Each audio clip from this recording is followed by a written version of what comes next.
पुण्यामध्ये काँग्रेस उमेदवार विश्वजित कदम यांची रॅली सुरू असताना काँग्रेसच्या एका आमदारानं माजी महापौरांच्या कानशिलात मारल्याचा प्रकार घडलाय। सोमवारी रात्री औंध परिसरामध्ये ही घटना घडली। भर प्रचार फेरीमध्ये उमेदवार तसंच शेकडो कार्यकर्त्यांसमोर ही घटना घडल्याचं कळतंय। मात्र या संदर्भात संबंधित माजी महापौरांनी कुठेही तक्रार दिलेली नाहीये, तरी देखील कार्यकर्ते मात्र अस्वस्थ आहेत।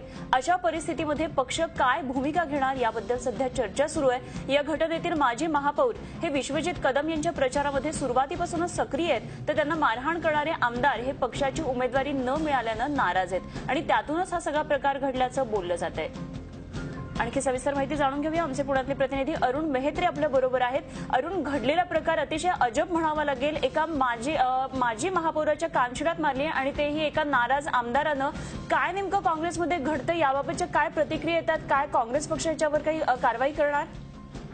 अनुपमा, अगदीच म्हणजे पक्षांतर्गत गटबाजी, पक्षांतर्गत मतभेद, पक्षांतर्गत नाराजी नाट्य या सगळ्याचा हा एक परिणाम म्हणावा लागेल। ऐन प्रचाराच्या रणधुमाळीमध्ये प्रचार सुरू असताना अगदी उमेदवार देखील अचंबित व्हावा अशी घटना अचानकपणे घडली।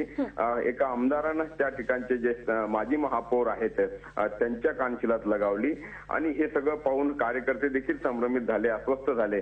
त्यामुळे नक्कीच कार्यकर्त्यांच्या मनामध्ये म्हणजे आता एकतर पक्षांनी काहीतरी या संदर्भात कारवाई करायला हवी, कारण जे संबंधित माजी महापौर आहेत त्यांनी या ठिकाणी कुठलीही वाच्यता किंवा तक्रार करणार नसल्याचं म्हटलंय। त्यामुळे जी घटना घडली ती मात्र सगळ्यांसमोर घडली, प्रचार फेरीत घडली।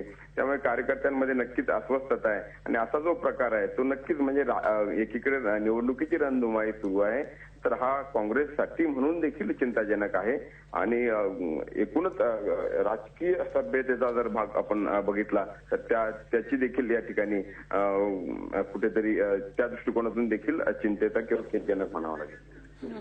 अरुण, खरं तर आपण अभय छाजेड यांना सुद्धा प्रतिक्रिया विचारण्यासाठी फोन केला होता, मात्र या संदर्भात माहिती नाहीये। माहिती घेऊन आम्ही या संदर्भात आपल्याला प्रतिक्रिया देऊ असं त्यांनी आपल्याला सांगितलेलं आहे। आपण त्यांची निश्चित इथे प्रतिक्रिया घेण्याचा प्रयत्न करू। धन्यवाद अरुण, दिलेल्या या सगळ्या सविस्तर माहितीविषयी।